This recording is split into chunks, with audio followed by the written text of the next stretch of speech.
दोस्तों नमस्कार, good morning. दोस्तों इसके पहले हम लोगों ने जो है असहयोग आंदोलन, दांडी मार्च, इन सब चीज़ों के बारे में, सविनय अवज्ञा आंदोलन के बारे में सब कुछ पढ़ लिया। अब अगला क्वेश्चन है, आप क्वेश्चन देख रहे होंगे स्क्रीन पर। भारत में श्रमिक वर्ग के उदय की परिस्थितियों का उल्लेख करते हुए इनके आंदोलनों के विकास एवं संगठनों की भूमिका निर्दिष्ट कीजिए। फिर से क्वेश्चन को पढ़ते हैं। भारत में श्रमिक वर्ग के उदय की परिस्थितियों का उल्लेख करते हुए इनके आंदोलनों के विकास एवं संगठनों की भूमिका निर्दिष्ट कीजिए। उत्तर का अवलोकन करते हैं। 19वीं और 20वीं शताब्दी में भारतीय औद्योगिकरण के परिणाम स्वरूप दो नए पूंजीपति एवं श्रमिक वर्ग उदय हुए। ठीक ना। इन दोनों वर्गों के मध्य बहुत अधिक असमानता थी। सरकारी नीतियां भी श्रमिकों के अनुकूल नहीं थी। अतः श्रमिकों के एक ही साथ साम्राज्यवादी राजनीतिक व्यवस्था तथा पूंजीपतियों के शोषण का शिकार होना पड़ा।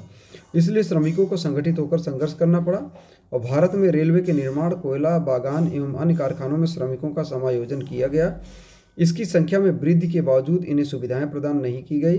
कुछ फैक्ट्री अधिनियम अवश्य बनाए गए, परंतु इन सुधारों से मजदूरी की स्थिति में कोई विशेष परिवर्तन नहीं हुआ और इनका शोषण जो है जारी रहा। मजदूरों में वर्गीय चेतना के उदय के साथ साथ इनमें अपने अधिकारों के प्रति ज्ञान हुआ और ब्रिटिश साम्राज्यवादियों और भारतीय पूंजीपतियों के विरुद्ध संघर्ष आरंभ कर दिया गया। बंग भंग आंदोलन के समय कलकत्ता के मजदूरों ने हड़ताल की और सरकार की परेशानियों का लाभ उठाकर अपने वेतन वृद्धि एवं सुविधाओं की मांग रखी। इन हड़तालों से कुछ लाभ अवश्य प्राप्त हुआ, परंतु इसे राजनीतिक आंदोलन कहकर कठोरतापूर्वक दमन कर दिया गया। इससे मजदूरों में संघर्ष की भावना तीव्र हुई।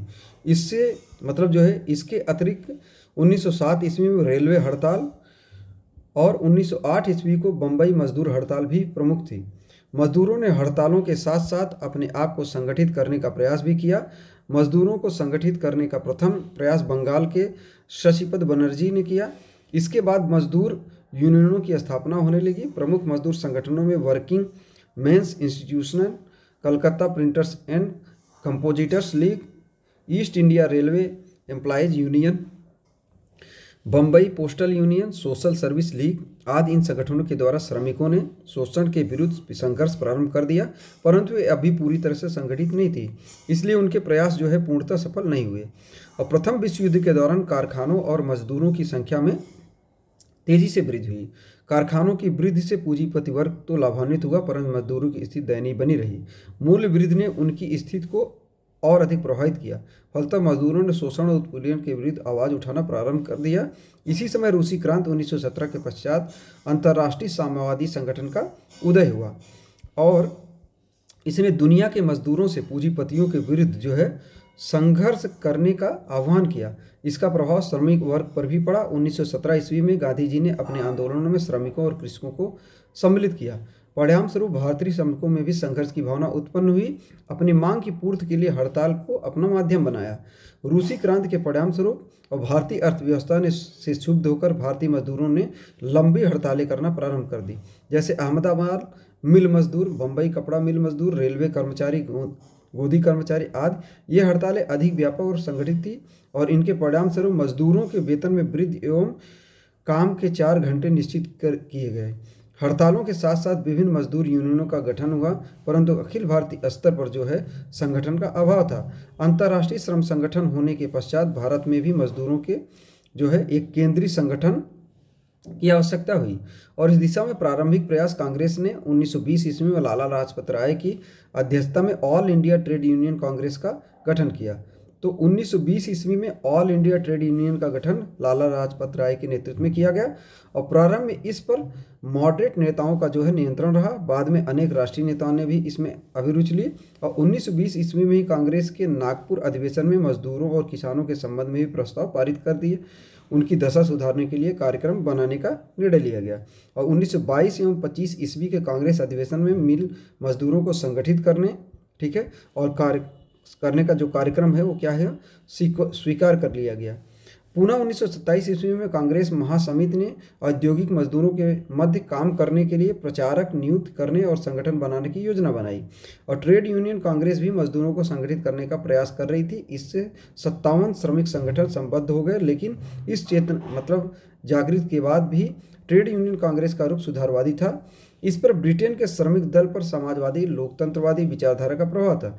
नरम दली नेता श्रमिक संगठनों की राजनीतिक गतिविधियों केवल गतिविधियां केवल श्रमिकों की आर्थिक अवस्था सुधारने तक ही सीमित रखना चाहते थे और गांधी जी का अहिंसावाद, ट्रस्टीशिप तथा वर्ग सहयोग की भावना के कारण मजदूरों को राजनीतिक आंदोलन से दूर रखने का प्रयास किया गया।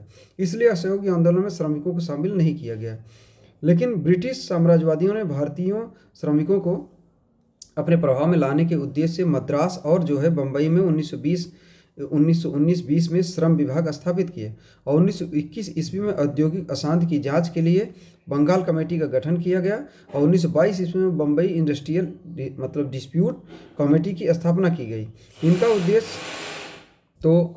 इनका उद्देश्य श्रमिकों की उचित समस्या का निराकरण, उन्हें अपने प्रभाव में लेना था। इस दिशा में सबसे महत्वपूर्ण प्रयास 1926 ईस्वी का व्यापार संघ अधिनियम था। इसके द्वारा हड़ताल को मजदूरों का वैधानिक अधिकार स्वीकार किया गया। इसी समय ब्रिटेन के राजनीतिक दलों, ब्रिटिश लेबर पार्टी और ब्रिटिश ट्रेड यूनियन के प्रयासों से कुछ संगठन सुधारवादी एम्स्टर्डम गुट में शामिल हुए। ब्रिटिश वामपंथियों ने भी क्रांतिकारी विचारों को प्रसारित करने का प्रयास किया, परंतु सरकारी प्रयासों से वे सफल ना हो सके।